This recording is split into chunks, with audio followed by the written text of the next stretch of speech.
Welcome to We Went Fast. This story is part personal essay, part analysis of my favorite race, the '87 Supercross finale in Los Angeles. 21 of the best riders in the world of Supercross. There's number 1, Johnson coming up on the line. Next hit, number 7, Holland. 15, Guy Cooper looking down the line. And here's the start. There's Ward, number 3. Here comes Cooper. There goes Johnson. And Johnson is forced out. Remember? The one that Guy Cooper was so close to winning. The one where Ricky Johnson pulled off the greatest comeback ever? If anything, you'll love it for hearing Larry Huffman's voice again. Help us continue to tell these stories. Visit shop.wewentfast.com. We Went Fast merchandise makes for easy gift giving. Shop.wewentfast.com. Tell a friend and leave a podcast rating. And now, come back in the Coliseum. The 1987 Los Angeles Supercross. Why the final running of the Super Bowl of Motocross was the greatest race in the sport's history.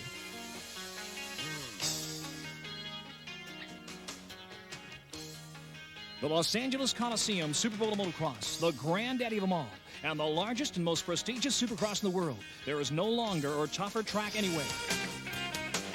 Rick Johnson goes from almost last to first. Wildman Guy Cooper almost wins. A unique but one-line track with a short start straight and a first turn the size of a phone booth causes absolute carnage. Shots fired on the podium from Ron Lechien. And RJ is caught on a hot mic saying, "You'd have to be a stupid idiot to follow these lines if someone faster than you was behind you." And Larry Huffman calling all the action.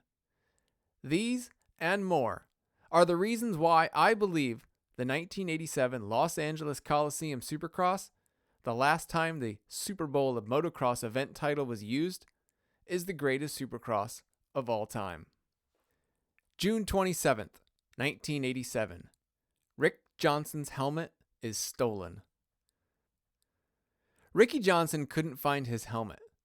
Searching around and behind the marble columns of the Los Angeles Memorial Coliseum and under his fold-up lawn chair, RJ came up empty-handed when he moved to strap on his Bell Moto 4. The rivals around him were headed down to the stadium floor, where the main event of the final round of the 1987 Supercross Championship was minutes from gate drop. Johnson had a look of F my life on his face, but he didn't look panicked, mostly annoyed and in disbelief. It had already been a frustrating day of dealing with a one-line track, Ron Lechien chopping off his front wheel in the first turn of the heat race, and the many obligations that came from being the most popular rider in moto and racing in LA, the birthplace of Supercross. On this particular day, Johnson even had a documentary camera crew following him. His mechanic Brian Lunas told him to take the bike down to the line. They had 9th pick on what had already proven to be a problematic starting gate, straight and turn. Missing his spot in the slotting order would make it even worse. Lunas ran back to the Honda box van to get the spare helmet. Riders didn't operate out of their individual trucks in LA. The paddock was simply all the riders hanging out in the open mezzanine area within the marble columns of the peristyle section of the Coliseum. In a text message to We Went Fast, Johnson said he occasionally gets hints about the helmet's whereabouts. "I've had a couple of people tell me that they had it and caught a guy in the desert with it, but I never got it back," he says. Johnson rolled his Honda CR250 down the dirt-covered stairwell onto the floor of the Coliseum. A weirdo diversion into Supercross schedule history. The championship was moot, but bragging rights were very important to RJ. Coming into the 14th and final round of 1987, Johnson had 6 Supercross wins to Jeff Ward's 5. Above all else, he did not want to let Ward even the score and win the title. Ending the season with a 7-5 record against his biggest rival set a nice tone for 1988. Ward came into the race with a 39-point lead on Johnson, but he had not officially been crowned the champion. Just a few weeks earlier, LA was not the final round on the schedule. To get really weedy into Supercross history, the original 1987 schedule had 17 rounds, including a stop in Boulder, Colorado, and Minneapolis. Neither of those happened. Dates for Sacramento, California, September 19th, and Foxborough, Massachusetts, June 13th, were added after the season began. The Los Angeles Coliseum held its originally scheduled date of July 25th. Throughout the spring, the dates of those three events shifted several times. LA moved to June, Foxborough to July. In early June, Foxborough fell off the calendar completely, and Sacramento moved to July 25, which pulled up the LA race to June 27. In the end, neither Sacramento or Foxborough happened at all. Sacramento's race at the Cal Expo was canceled at some point between the June 7 Supercross at the Meadowlands and the LA Coliseum on June 27. After the season, Ward fumed to Dirt Bike Magazine about the handling of the cancellations. "I rode hard with a severely injured ankle at the previous Supercross in the Meadowlands, when in reality, all I needed was a 15th place finish to wrap up the series. It wasn't handled very professionally." So Johnson's chance of fully defending his number plate was prematurely snatched away. I was a big RJ fan in 1987. I did a book report on his movie, Profile of a Champion. So learning about all this 36 years later, I'm angry for 8-year-old me who wanted to see Johnson keep the number 1 plate. The season ended with Ward 34 points ahead of Johnson. Both riders raced with injuries all season, but Johnson missed 2 rounds completely and crashed out of the opener in 1987. He no doubt had some extra motivation for wanting to make statements in LA. Ricky Johnson, Profile of a Champion.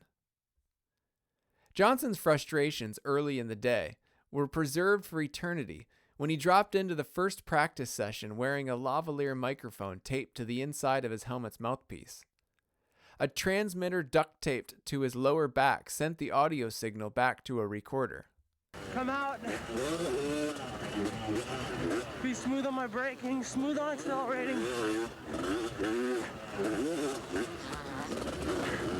Get Volan, get him." Well, that was easy. John Bradley Entertainment had a crew in LA shooting for what became the documentary Rick Johnson, Profile of a Champion. An outgoing personality, Johnson was the perfect rider to mic up while riding. With an arsenal of nicknames, RJ, Bad Boy, Too Hip, he was like the Apollo Creed of moto. He casually narrated what he was doing on the track, but pulled no punches in saying what he thought about the riders he passed during the session. "Watch Ryan, he's kind of squirrely, but he's good," he said of privateer Rick Ryan, who won the Daytona Supercross that March.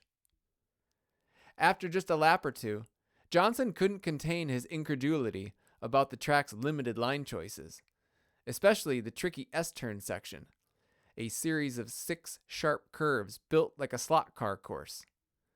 The obvious intention was for riders to select a line and stay in it until the end, but nothing prevented them from hopping in and out of the slots.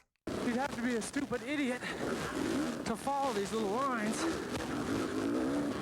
because someone faster than you was behind you." After the chicane-style S-turns was a whoop-de-doo section, which Johnson also derided. "They didn't put down any hay bale, so now there's one line through the whoops." I mean, what a joke. You got one line through those whoops, man! Course workers continued to work on the whoops all evening, but they never got them sorted. Qualifying heat race number 4 was the most competitive of the night, with Johnson, Jeff Ward, and Ron Lechien all on the line. All right, here we go. Let's watch the battle between Johnson and Lechien, and there they go. And that's Lechien, number 9, and he slams into Johnson and runs him to hay bale. Our cameraman, Mark Leckel, almost got run over, but Lechien takes the whole shot after stuffing Johnson and goes out in front. Ron Lechien. Lechien veered right out of the gate and closed off Johnson's path into the first turn. For 8 maddening laps, Johnson couldn't pass Ward. Lechien won and admitted in his post-race interview, Cut Johnson off there, felt real good. Lechien had money on the line though. He won a series within the series called the Coors Cup, which awarded $4,000 to the rider who qualified fastest most often throughout the season. And he got a $1,000 bonus for setting the fastest heat race in LA. What's curious about this is that Johnson won the main event, yet received only $1,236 for the victory. In a phone conversation from his office at Maxima USA, Lechien said there was always tension between he and Johnson. I did whatever I could to put him on the ground, he says. The main event, the mud, the blood, and the beer. Legendary reporter Shav Glick, now enshrined in the Motorsports Hall of Fame, said it best in the next morning's Los Angeles Times. When 21 motorcycle riders race for an opening large enough for about 3 of them, strange things can happen. That's what occurred at the start of the 16th annual Super Bowl of Motocross at the Coliseum Saturday night, and the ensuing mix-up led to one of the most exciting races in series history. The start straight was either 40, 50, or 125 feet. It depends on who was reporting. In short, it was short. Johnson said the first turn came up so quickly and was so tight he had to shift down into first gear. Yamaha's team manager Kenny Clark said it was about the size of a phone booth. Carnage aplenty. The original start was supposed to be atop the peristyle and go downhill, but the AMA threatened to pull their race sanction if it wasn't changed. So riders wound up getting the short end of it, and there were crashes on every single gate drop. Here's a start. There's Ward, number 3. Here comes Cooper. There goes Johnson. And Johnson is forced out. Johnson goes all the way to the outside. And here's the battle for the lead. Number 44, Fred Andrews of Ohio. And 15, Cooper. And Johnson is trying to get back into the race. Holy Toledo, what an upset. The crowd on the edge of their seat here at the Coliseum. It is number 44, Fred Andrews in front. I'd embarrass myself trying to recap this main event. You can find the whole thing at my YouTube channel, youtube.com/wewentfast. It's worth 20 minutes of screen time to watch this masterclass by Johnson, who got smashed into the hay bales in the first turn and finished the first lap in 16th place. Johnson, who couldn't pass a single rider in 8 laps during his heat race, passed them all and ran down privateer Guy Cooper, who had a 15-second lead by the time RJ got into second and led 18 of the 20 laps. Ricky Johnson has gone from 17th to 2nd, going through lap riders like Sherman through Georgia. Look at this, a bike link in front, and Johnson is looking for a place to pass. Cooper is riding over his head, David Stanfield. The crowd is going absolutely insane. Unbelievable. Johnson has gone from 17th to 2nd, and he is 1 bike length away from taking the victory, and he's got him. Johnson, no! Cooper takes it back! Johnson trying to go around the outside, and Cooper said, no, you're not going by. You will not pass, and he slammed the door in Johnson's face. Now trying it again. Johnson's got him. Johnson has got Cooper. And Cooper is determined to try to pull off the upset of the century. And Johnson goes down. He goes down. Johnson gets up again. The crowd goes crazy. Cooper is on him like a dog on a piece of meat. The checkered flag comes out, and Ricky Johnson wins the Super Bowl of Motocross. Holy Toledo. Jeff Ward gets my number 1 plate, but as far as tonight goes, I think I'm number 1, Johnson told Greg Barbacovi over the live event microphone after the race. It's the best. I mean, they saw a good race. You know, it's not usually you see someone come from last in a pile up and win, so I can't wait to watch it on videotape. The videotapes preserved it forever. My bias about LA 1987 originates from the fact that there is enough supporting video evidence of this race that it satiated the never-ending appetite of a moto-crazy 8-year-old. The 1987 LA Supercross was released on VHS by Jeffrey Bryan's Moto Video subsidiary, entitled The World's Greatest Supercross Event. Despite the fact that it featured fake cheering crowd audio and the obvious sound of 125s revving on the starting line, while the video is clearly of the 250 class riders, I still loved it. And I still love it today, even though I can spot the dozens of very bad edits and moments of botched continuity. The race was also featured in the aforementioned documentary Rick Johnson, Profile of a Champion. In the video library of motorsports, the parts and accessories business my parents ran in Michigan, these two titles rented for $3 a day. They were tapes number 152 and number 170 in our inventory. And when they were not checked out, they were in our VCR at home, where I watched them regularly while doing homework. My childhood home in Clio, Michigan, was 2,300 miles from Los Angeles Memorial Coliseum. But I spent so many hours watching these VHS tapes that it feels like I witnessed all the great moments of that era. A couple of those tapes sit on my desk today, even though the VCR disappeared 2 decades ago. The original Super Bowl of Motocross, a Mike Goodwin production in July 1972, is the genesis of what we now know as Supercross. While lots of different stadium dirt bike racing events have been hosted in the Coliseum since, Rodeo Cup, X Games, Ultracross, 24 AMA Supercross races have been held.